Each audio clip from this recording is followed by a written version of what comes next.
Bismillahirrahmanirrahim. Assalamualaikum warahmatullahi wabarakatuh. Yang terhormat Ibu Dr. Pujiati MPD dan Bapak Dr. Sugeng Widodo MPD selaku dosen pengampu mata kuliah Asesmen Pendidikan IPS. Mohon izin saya Siti Aminah akan mempresentasikan hasil uji coba instrumen pada aspek pengetahuan, sikap, dan juga keterampilan. Untuk di awal, mungkin saya akan mulai memaparkan dari tahap perencanaan, di mana di awal saya membuat rancangan asesmen dan evaluasi pembelajaran IPS. Asesmen ini untuk mengukur aspek pengetahuan peserta didik, yang mana asesmen ini akan diuji cobakan kepada peserta didik kelas 7 dengan materinya yaitu lingkungan dan kegiatan ekonomi masyarakat. Nah, jadi dalam pembelajaran sendiri ada 3 jenis asesmen. Yang pertama ada asesmen diagnostik, asesmen formatif, dan asesmen sumatif. Nah, untuk asesmen diagnostik sendiri, ini bisa dilaksanakan ketika di awal sebelum mulai pembelajaran, baik itu berupa soal singkat ataupun berupa tanya jawab. Berikutnya, untuk asesmen formatif, ini asesmen yang digunakan untuk bertujuan memantau perkembangan proses belajar siswa. Biasanya itu menggunakan LKPD gitu ya. Terus yang terakhir ada asesmen sumatif. Nah, ini untuk mengukur capaian akhir di setiap tujuan pembelajaran itu sendiri. Nah, di sini saya membuat kisi-kisi asesmen sumatif. Berarti di akhir proses pembelajaran yang mana tujuannya untuk mengukur apakah tujuan pembelajaran ini tercapai atau tidak. Nah, untuk kisi-kisinya sendiri sesuai dengan arahan yang ada di Viklas bahwa uh, bentuk soalnya berupa pilihan ganda yang orientasinya adalah menumbuhkan atau menguji kemampuan berpikir kritis siswa. Nah, berikut ini kisi-kisi asesmen sumatif terdiri dari 10 pilihan ganda.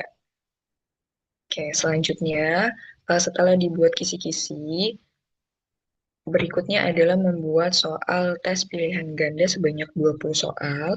Nah, ini sudah saya buat untuk mengukur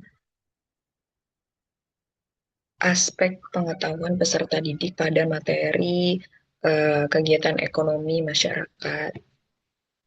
Selanjutnya, untuk mengukur aspek sikap, di sini juga saya sudah membuat instrumen penilaian aspek sikap.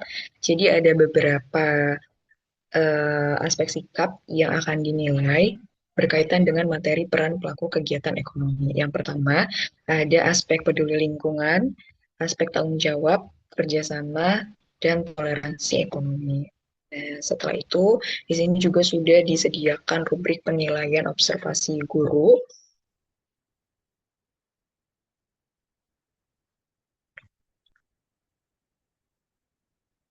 Kemudian untuk penilaian sikap sendiri, ini juga melibatkan si peserta didik yang menilai diri mereka sendiri. Gitu. Nah, ini berikut pernyataan yang akan mereka nilai secara pribadi, apakah pernah atau melakukan pernyataan yang ada di instrumen. Selanjutnya disediakan instrumen penilaian antar dengan. Dan yang terakhir ada jurnal guru yang bertujuan untuk mencatat perilaku-perilaku harian yang ditemui pada peserta didik. Contohnya pada pelajaran, misalkan ada peserta didik yang mempunyai perilaku yang kurang pantas gitu, jadi Bapak Ibu guru bisa mencatat di kolom ini, kemudian akan ada tindak lanjutnya seperti apa. Selanjutnya untuk nilai aspek keterampilan siswa, saya sudah membuat instrumen penilaian keterampilan karena ini berkaitan dengan materi peran ekonomi dan tujuannya adalah siswa bisa mengkomunikasikan, berpikir kritis dan mengomunikasikan bagaimana keterkaitan peran pelaku ekonomi di masyarakat, sehingga di sini saya mengambil keterampilannya yaitu keterampilan berkomunikasi dan berkolaborasi. Tuh. Nah, untuk rubriknya sebagai berikut. Untuk asesmen keterampilan komunikasi, elemen yang dinilai yaitu kejelasan tuntutan yang tegas, kesesuaian isi dengan materi, dan kemampuan merespon pertanyaan, serta ada asesmen formatif lisan, pembahasan Indonesia, dan audiensnya. Begitupun yang keterampilan kolaborasi bisa eh, sudah tercantum di instrumen yang terhadap perubahan penghitungan nilai akhir. Kemudian di sini ada kriteria untuk atau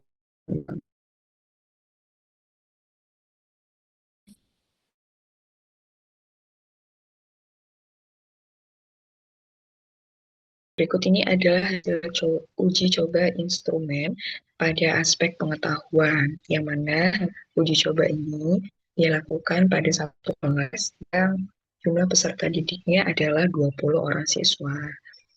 Nah, berikut ini eh,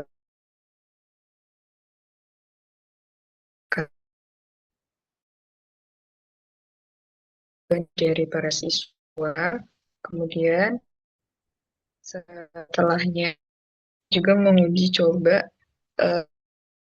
tas dari masing kemudian reliabilitas dan daya pembeda serta tingkat kesukaran. Dari hasil uji coba ternyata diketahui bahwa terdapat terdapat 9 butir soal yang dinyatakan valid dan 11 soal lainnya dikatakan tidak valid. Untuk butir soal yang valid, ini bisa dilanjutkan untuk dilakukan uji coba, sedangkan untuk yang butir soal tidak valid, ini direvisi atau diganti dengan butir soal yang baru. Kemudian ketika uji coba reliabilitas, terlihat bahwasannya nilai reliabilitas koran batch alpha sebesar 0,672, yang mana artinya masih di bawah 0,70. Sehingga dapat dikatakan bahwa asesmen ini, butir soal ini, belum mencapai reliabilitas yang diharapkan. Kemudian untuk daya pembeda, saya menggunakan alat bantu berupa analisis. Nah, berikut ini adalah daya pembeda dari masing-masing soal. Pasti ditemukan beberapa soal yang kategorinya adalah lemah daya bedanya. Jadi tidak bisa membedakan antara siswa yang pintar dengan siswa yang belum mencapai, gitu ya. Kemudian di sini ada tingkat kesukaran, bahwa ternyata masih banyak soal yang dikategorikan sebagai sangat mudah, mudah, dan hanya sampai di tahap sedang. Jadi belum ada soal yang dikatakan sulit.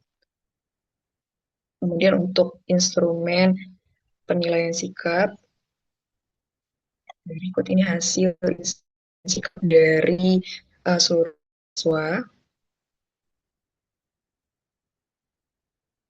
Kemudian hasil dari penilaian diri pada beberapa siswa. Sampelnya di sini saya mengambil 3 orang siswa. Kemudian untuk penilaian antar teman pun saya mengambil 4 orang siswa yang saling menilai satu sama lain.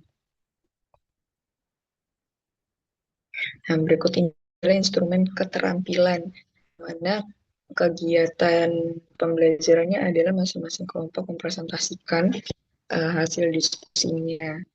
Kemudian ini sudah tampak juga beberapa rekapitulasi dari masing-masing nilai kelompok.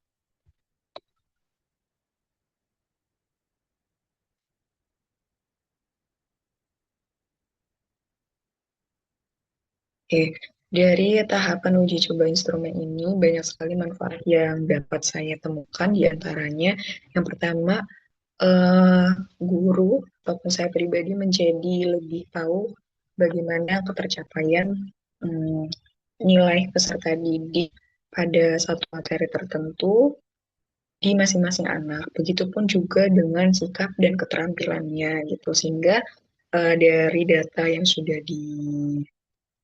dari data tersebut bisa saya olah dan bisa menentukan strategi ke depan pembelajarannya harus seperti apa dan sikap siswa ke depannya harus seperti apa dan perlu ada tindak lanjut kepada mereka.